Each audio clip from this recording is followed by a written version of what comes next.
রঙিন মাছের পেটে খুব দ্রুত ডিম আসবে ঠিক কীভাবে সেটাই দেখো বন্ধুরা আজকের এই ভিডিওর মাধ্যমে। বন্ধুরা সকালবেলা চলে এসেছি পুকুরে। এবার পুকুরে আমি নিয়ে পড়েছি। প্রথম দেখাবো রোজি মাছের নেটটা। দেখো ঠিক কত রোজি মাছ এখনও দাঁড়িয়ে আছে। আগামীকালে আমি রোজি মাছের ব্রিডিং করাবো, সেই ভিডিও আপনারা দেখতে পাবেন। সেই জন্য আজকের চলে এসেছি সকালে পুকুরে রোজি মাছে খেতে দিতে। আমি কি খেয়ে দিলাম? আমি খেয়ে দিলাম একটা গোটা আটার রুটি।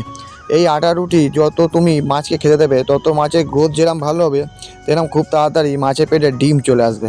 তাছাড়া আরও পুষ্টিকর খাবার আছে, যেসব খাবার খাওয়ালে মাছের পেটে খুব দ্রুত ডিম চলে আসবে। তার মধ্যে যেমন হলো পোকা। পোকা হলো সবচেয়ে প্রথম আর সর্বোচ্চ হাই প্রোটিনযুক্ত খাবার, যে খাবারটা খেলে মাছের পুষ্টি আর পেটে ডিম খুব দ্রুত চলে আসে।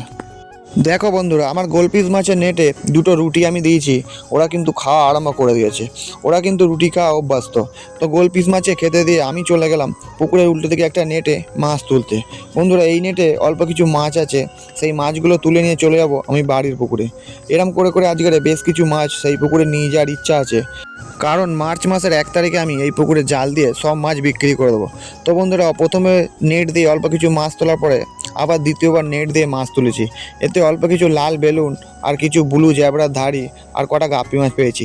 তারপরে চলে এসেছি আর একটা নেটের কাছে। এতে ছোট ছোট জ্যাবড়া, লাল বেলুন, গাপ্পি অনেক কিছু মাছই আছে।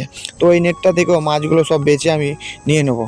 তারপরে নোংরা থেকে সব মাছগুলো আস্তে আস্তে বার করে নেব। তারপরে দেখো এই নেটের মধ্যে একটা বড় কালো গোলপিস পাওয়া গেছে। তো বন্ধুরা এক এক করে সব মাছগুলো আমি বেছে নেবো, যেমন লাল বেলুন আর কিছু ভালো গাপ্পি। ভালো গাপ্পি বলতে এখানে কিছু কালো আর ব্লু গাপ্পির ফিমেল আছে আর মেল আছে। সেই গাপ্পিগুলো আমি বেছে নিচে রেখে দিচ্ছি, আর যে ছোট ছোট গাপ্পিগুলো থাকবে সেই মাছগুলো নেটের মধ্যে রেখে দেবো। তার কারণ ওতে কিছু মেল আর কিছু বড় ছাঁট ফিমেল আছে, সেগুলো বিক্রি করে দেওয়া যাবে। তো মাছগুলো সব বেছে নিয়েছি, ভালো মাছ।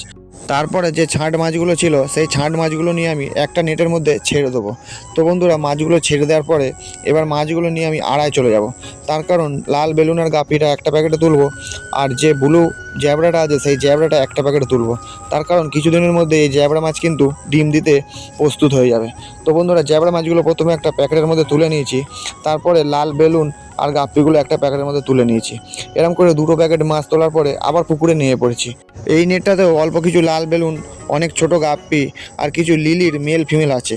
বন্ধুরা নেটটা আমি জড়ো করে নিয়েছি, তারপরে আমার হাত নেটটা দিয়ে আস্তে আস্তে আমি মাছগুলো তুলে নেবো। এই নেটটাতে কিন্তু প্রচুর শ্যাওলা আছে, তো আস্তে আস্তে আমার বাচ্চা মাছগুলো তুলতে হবে। যেহেতু বাচ্চা মাছ তাই হুড়োহুড়ি করলে হবে না। তোমরা দেখতে পাচ্ছ লিলি মাছের মেল ফিমেল দেখা যাচ্ছে। তোমাদের পরে একদিন আমি ভিডিও করে দেখাবো যে লিলি মাছের মেল ফিমেল কেমন হয়। আর একটা ভালো কথা বলছি, লিলি মাছের ফিমেলগুলো কিন্তু প্রচণ্ড লোড আছে, খুব শিগগিরই ওরা ডিম দেবে, তার ব্রিডিং কিন্তু তোমরা দেখতে পাবে। তার মধ্যে এই মাছটা দেখো পাল গোড়ামি। তো মাছগুলো তুলে নিয়ে এক করে সব আমি গামলির মধ্যে তুলে নিয়েছি। এবারে মাছগুলো নিয়ে ওপরে চলে যাব। ভালো গাপ্পি আর কিছু লাল বেলুন সেগুলো একটা প্যাকেটে নিয়ে নেবো, যে প্যাকেটে আগে রেখেছিলাম। আর লিলিগুলো একটা প্যাকেটে নিয়ে নিয়েছি। তো বন্ধুরা সব মাছ তোলা হয়ে গেছে, ব্যাগ গুছিয়ে নিয়েছি, নিয়ে চলে এসেছি আমি পুকুর পাড়ে। আর আগে একটা নেট তোলা ছিল, সেই শুকনো নেটটাও সাথে করে নিয়ে চলে এসেছি। যেহেতু 4 প্যাকেট মাছ এনেছি তাই নেট তো লাগবে। তো সব মাছের প্যাকেটগুলো আমি নামিয়ে নিয়ে এবার নেটটা নামিয়ে নেবো। তো বন্ধুরা এক করে সব প্যাকেটগুলো আমি নামিয়ে নিচ্ছি। নেটে নামিয়ে নেওয়ার পরে মাছের প্যাকেটগুলো আমি জলে সিজন করতে রেখে দেবো। তার কারণ যেহেতু অন্য পুকুর থেকে মাছগুলো এই পুকুরে আসছে, তাই সিজন করা তো একদমই জরুরি। বন্ধুরা রঙিন মাছের ধাড়িকে যদি আপনি প্রত্যেকদিন রুটি খান, তাহলে সেই মাছের পেটে কিন্তু খুব দ্রুত ডিম চলে আসবে। তো বন্ধুরা আজকের ভিডিওতে শুধু রুটি খাওয়ানো দেখেছি, পরে একদিন আমি আপনাদের একটা ভিডিও করে দেখাবো যে মাছের সব রকম খাবারের। তো সব মাছের প্যাকেট কটা আমি জলে ছেড়ে রেখেছিলাম কিছুক্ষণের জন্য সিজন করার জন্য। তারপরে যে গাপ্পির প্যাকেটটা ছিল সেই প্যাকেটটা নিয়ে আমি তার মধ্যে জল ঢুকিয়ে মাছ কটা ছেড়ে দেবো। যেহেতু এইগুলো ছোটো গাপ্পি তাই এই জন্য ডাইরেক্ট ছেড়ে দেবো।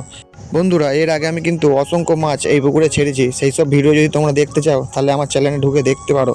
তো যাই হোক প্যাকেটটা দেখো কত গাপ্পি মাছ ওপরে ভেসে উঠেছে। এবার আস্তে আস্তে করে মাছগুলো আমি জলের মধ্যে ছেড়ে দেবো, আর ওরা কিন্তু চলে যাবে পুকুরের মধ্যে।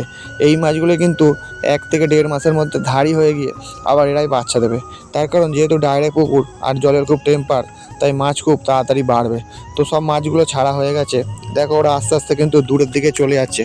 এবার আমি শোলাটা নিয়ে পুকুরের মধ্যে নিয়ে পড়বো। তার কারণ যে 3টে প্যাকেটে মাছ ছিল সেই মাছগুলো সব নেটে রাখতে হবে, যেমন লাল বেলুন আর গাপ্পি, ব্লু জ্যাবড়া আর লিলি মেল আর ফিমেল। তো সব প্যাকেটগুলো নিয়ে আমি চলে এলাম পুকুরের ওপারে। এবার এক করে সব মাছগুলো নেটের মধ্যে ছেড়ে দেবো। প্রথমে নিয়েছি আমি বন্ধুরা লিলির মেল আর ফিমেলের যে প্যাকেটটা, কারণ এই নেটে আগে কিছু কালো ল্যাকটেল বেলুন মালি আর কিছু লিলির মেল এনে রেখেছিলাম। তো বন্ধুরা মাছ কটা সব ছেড়ে দিলাম। এবারে চলে যাব পাশার নেটটায়। সেই নেটটায় ছাড়বো আমি ব্লু জ্যাবড়াগুলো।